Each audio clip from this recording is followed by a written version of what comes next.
At 3 a.m. on the 13th of June, the skies over Iran, long accustomed to dust storms and drone patrols, split with precision. This was not a warning, but an execution Operation Rising Lion, Israel's largest and most sophisticated military strike in over a decade. It was also a turning point in Middle Eastern history.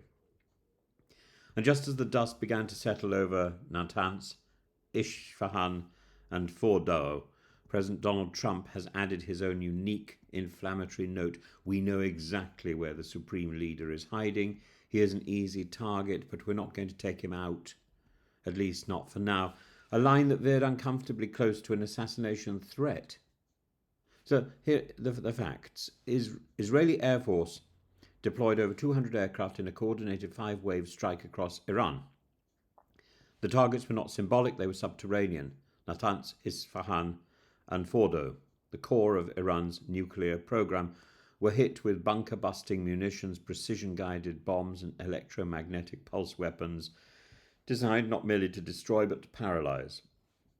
Natanz, long the beating heart of Iran's uranium enrichment efforts, suffered the most visible damage. Satellite footage showed collapsed ventilation shafts, seismic tremors similar to a minor earthquake, and a full 35% of its underground centrifuge capacity obliterated.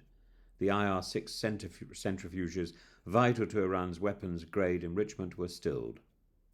At Isfahan, home to 3,000 scientists and several Chinese-built reactors, as well as some of the most beautiful architecture in the world, confusion reigned. Iran claimed a hut caught fire. Israel claimed 4 buildings destroyed. The IAEA confirmed damage to critical research infrastructure. It may be weeks before the full consequences are known. At Fordow, the destruction was subtler but no less strategic. Spice missiles guided by EMPs took out the command network. Smoke billowed from the facility's power unit as its centrifuge halls buckled under shock. Experts estimate that over half of Fordow's enrichment capacity was neutralized. The final phases of the strike went further. Missile assembly lines in Tabriz, air defense networks in Hamadan, and most provocatively an apartment block in Tehran, home allegedly to nuclear scientists and senior IRGC officials. At least 14 were killed in these kinetic diplomacy operations. This is not merely a demonstration of Israel's military capacity, it was a statement: we will not allow a nuclear Iran. And then there's Donald Trump. At the G7 summit in Canada, he was not content with platitudes or vague warnings. Instead, he reached for the megaphone of his Truth Social platform and issued a direct threat to Ayatollah Khamenei. We know exactly where he's hiding. He's an easy target, but we're not going to kill him, at least not for now. It's hard to overstate how unprecedented this is for a sitting or indeed a former president who ought to know better. A US president to publicly threaten the assassination of a foreign head of state is not just reckless, it's perilous.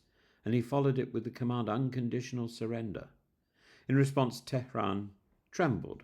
Traffic jams have stretched for hours as families have fled the capital. Social media brimmed with farewell photos to homes that may not yet survive another day. BBC Persian has shared messages from terrified residents. Leaving home is unbearably hard when you don't know if you'll ever return. Trump's words, evacuate Tehran, were not taken lightly. They were interpreted by many as foreshadowing a possible US-endorsed decapitation strike. But I know people in Tehran who are just simply sitting in their homes, looking down onto the city and thinking, well, actually, we don't want the Ayatollahs anyway. And another nation is doing our job for us. The problem is that this job, which Israel is doing, could well destroy the spirit of revolution, which is definitely building up. It is brutal in its own right, and the bodies are piling up. Israel has made clear that this is only the beginning. Operation Rising Lion may extend further. Its goal being not deterrence but destruction. Iran has retaliated, striking Tel Aviv and Haifa, killing at least 24 Israelis, but its command network has been shaken and its nuclear ambitions stalled, perhaps fatally. Donald Trump has inflamed a conflict that teetered already on the edge. His bravado may win domestic political points, but it undermines diplomacy and risks turning a regional war into a wider conflagration. His language, threatening a head of state demanding surrender, is not the language of de-escalation. It's from the lexicon of regime change. And yet this is where we stand. A nuclear program crippled, a city evacuating, a president taunting his enemies abroad. It's a terrifying parody of the Cold War, written in the digital age of social media and the hard steel of bunker-busting bombs. The people of Tehran don't want to be the next Gaza. The people of Israel don't want to see Tel Aviv in ruins. The world doesn't need another war born of swagger and silence. But unless diplomacy returns, unless rhetoric is replaced with reason, that's precisely where we're heading.